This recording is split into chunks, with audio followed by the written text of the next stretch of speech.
Richard, I know the Feed the Future initiative has been quite innovative in trying to bring the private sector on board. Are there any sort of big lessons that you might pull in?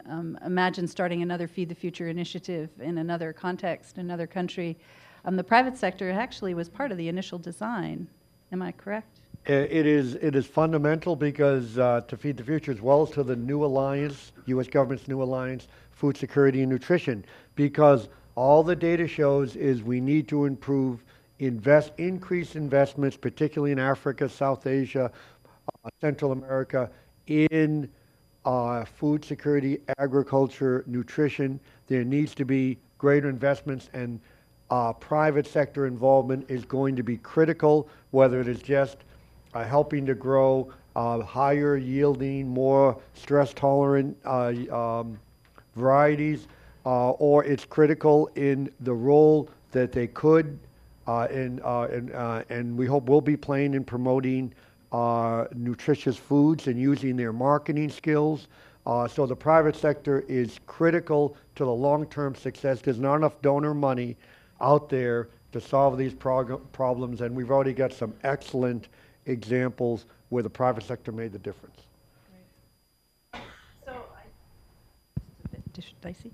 So I do have a question. Perhaps, Schengen, if you don't mind, I know you're not sitting at the panel, but I do have a question which is maybe a bit of a conundrum, perhaps not. Jomo had listed several organizations and several very interesting initiatives that have happened recently, including, the New Alliance, which has started up, the Nutrition for Growth, Zero Hunger, the Sun, CATP investment plans, World Health Assembly nutrition targets, the SDG process. Now, if I'm a minister in Bangladesh, so maybe Richard, you might want to possibly get on this too. This is a lot coming on your way, right? This is a lot coming down on you. And so I guess my question is whether all of these initiatives, is this creating, are they harmonized in country? Is this something that ministers can work with very easily? Is this something that we need to untangle a bit? Or is it something that can move to policy action quite quickly, given all of the pressure points coming down from the international community? Oh, that's a very good question. I think indeed the key follow-up action should really take place at the country level. I mean, before lunch, I had some discussion with Jomo. Yes, unless the countries are committed, unless countries drive their own program, then we will not succeed to achieve any goals. Yes, there are so many initiatives. The Sun, the Rome-based institutions all have country offices, right, in different countries. CGIR, even the civil societies, right? Like Helen Keller International has offices in different places. I think helping the country to build the capacity to let the country to embrace all these different initiatives, set the priorities, to monitor, to track the progress they have made. I think this is very critical. So let me again emphasize the country capacity, embrace all these different initiatives. And IFPRI is committed to work with the country to have that capacity built. Thank you. I imagine it can get quite complicated. Lucy? Can I? Yeah. I think this is one place where things like global targets that every country has signed on to are really important. So, for example, the World Health Assembly targets on maternal and child nutrition that the World Health Assembly in 2012 unanimously endorsed. So 6 targets. So now we know what every country has signed up for these targets, and every country has a responsibility to help meet these targets. So that's, I think that's pretty clear.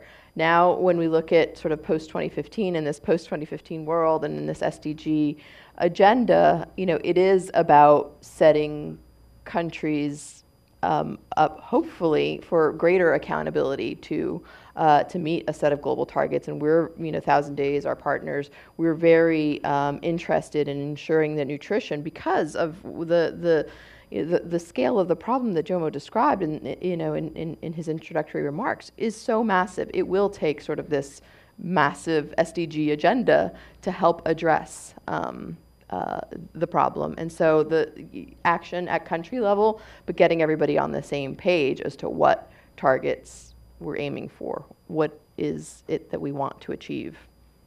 how and by when. So I'm glad you bring up the SDG process, and this will be a question probably to both Jomo and Rolf. My understanding as we move toward the SDG is there are two sort of new thrusts here. One is that it includes both the developed world and the developing world. So that's one. And then the second is that obesity now is on the agenda when it comes to nutrition. So my question first to Rolf is, do you think we're ready to be able, are we tooled up, geared up? Are we ready to monitor the SDG process when it comes to bringing this new obesity agenda on and in the developed world as well as the developing world? I think it adds a level of complexity that we have yet really to tackle. On the undernutrition side, just a side comment, these have been persistent problems that have existed, and often by marginalized and voiceless populations. Mm-hmm. And so the attention, the problems are not there because these different movements and conferences come and go. They're there. The question is giving a voice to them. So I think that needs to be maintained. But then going back to your question about how do you monitor these, well, you monitor them if you provide, when you think about a policy in mind, policymakers think about what's the urgent problem now and what resources do I have to attack that now? And that's just the policy mind frame. And so the question, I think, is being able to broaden that perspective in terms of making the investments, the longer-term investments that are beyond political careers and lives and elections. And that's where I think, the movement like the ICN2 and the various things keep that buzz there. But the accountability can only be there if you provide, I think, the support. And few countries will turn that away, but then they should be tied together so that monitoring, if you're going to be enacting obesity policies, or like Mexico, had this 20% soda tax, it'd be interesting because even policy shifts, there are all sorts of other ramifications that occur that need to be monitored that we're not entirely aware of, that may be both positive, but there may be losers in that as well, and we need to know those. ICN2. What was the direct connection that was being made to the SDG process in terms of, I know we're established the goals, but we still have to get to the point of indicators. And can you tell us a little bit about how the ICN2 will feed or has fed into the SDG process? Okay. Let me again declare my own interest. I'm also responsible for the post-2015 process at the FAO. And we have a situation where the FAO is not only very involved and committed to enhancing food security for all in the world, but we are also the leading sustainable development organization in the UN system. And I say sustainable development very advisedly because there's a tendency to associate sustainable development simply with the environment, and the tendency to be very conservationist in when you think about the environment. And what we are talking about is a sustainable use of natural resources rather than absolutely no use of natural resources. And I think there's an important distinction, an important political distinction to be made between the two. Now, what as far as nutrition is concerned, we have a situation where there are about half a dozen or so indicators on nutrition which have been proposed. And in all, we now have a situation of 17 sustainable development goals and 169 targets and over 1,000 indicators which have been proposed. I think that we have a real risk that the SDGs will collapse under its own weight. If we do not have focus, we don't have prioritization. And this is something which I think is very, very badly needed as we enter this final stretch of about 7 months to go before September. What we need is clear focus to recognize that just because something is not accepted as a target or an indicator in the SDGs, it doesn't mean it's not important. It just means that it doesn't get the kind of prominence with the SDGs. When I was involved in monitoring MDG progress, there were only 40 indicators. And of those 40 indicators, to be very honest, we were only seriously monitoring half of them. It's not because the other half were not important. The fact of the matter is that there was simply no data. Very important problem: maternal mortality during pregnancy or childbirth. every year the WHO was reporting 500,000 people were dying. And obviously the numbers were ballpark numbers, to put it, to use an American expression. And it didn't tell us very much whether there was any progress or no progress and so on and so forth. It was only eventually when there was some embarrassment involved that we finally found some attempts to come up with new estimates. So it went down dramatically from 500,000 to 350,000. But it has more or less stayed in that region. The fact of the matter is we don't have data in many, many countries. In sub-Saharan Africa, when I was doing the report on world's women, for example, in 2005, 41% of sub-Saharan African countries had not had a census in 25 years. And the number has gone down, thankfully, but it's still very high. So we just, rather than have a whole range of indicators which which becomes a blur, it's much more important to identify and to think about the SDGs in relation to the development agenda as the visible tip of the iceberg. But under 1/8, 1/9 of the iceberg is underwater. And it doesn't mean it's unimportant, that it's very important, and so we should think of the development process a much more holistic and complementary process, and agree to focus on a few highly visible, highly important indicators if we are going to make progress. Very good, thank you. I would like to move on to our final question. I'm sorry we're having to be quite short, but we do want to provide time for the audience and then those online to ask some questions. So there's a sort of a final closing question, and so it talks about, if you project sort of fast forward for a few years, what are the 2 or 3 things that we need to do to prevent being back here galvanizing this? Look, we've been here before. Food security, nutrition on the ag agenda, we've been here before. I'm sorry to say, I'm old enough to know that.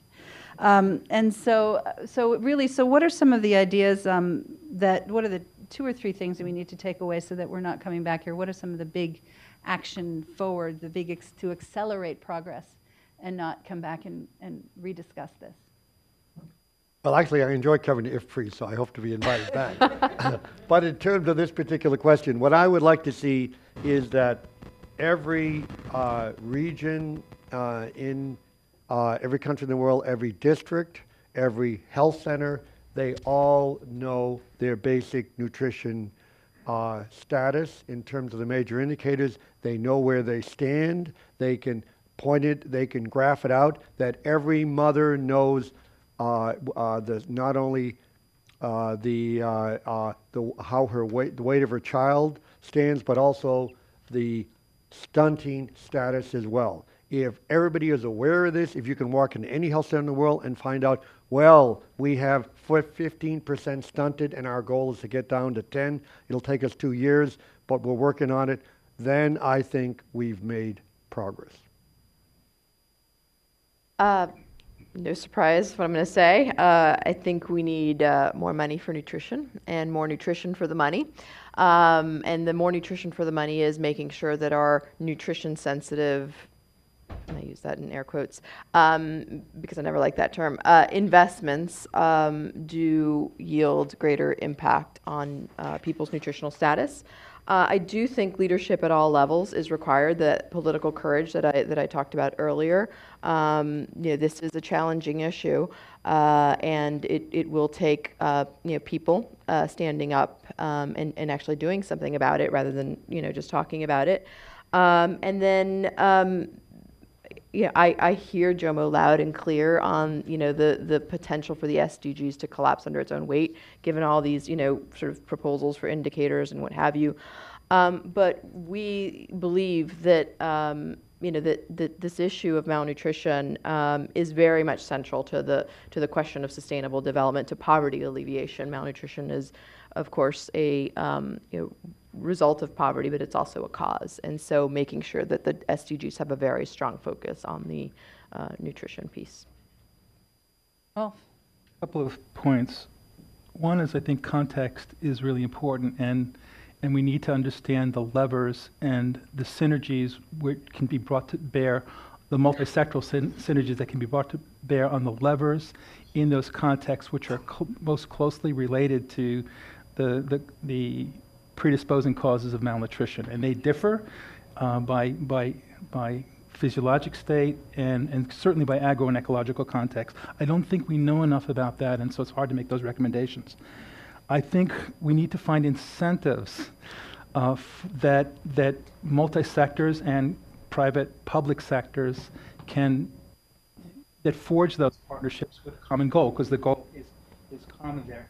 And probably my biggest plea is an investment in the capacity of countries at beyond the national level, beyond the policy-making level, beyond the international often buzz that occurs and the excitement around that, but really at that grassroots level to provide the agriculture, the water and sanitation, the nutrition, those basics. And I think that's still a huge gap in many places. Since I'm addressing a mainly American audience, let me remind you of soft power, and particularly the media industry and communications. And I think we have seen how, for example, certain programs, television programs, have been used to raise consciousness about HIV/AIDS, for example.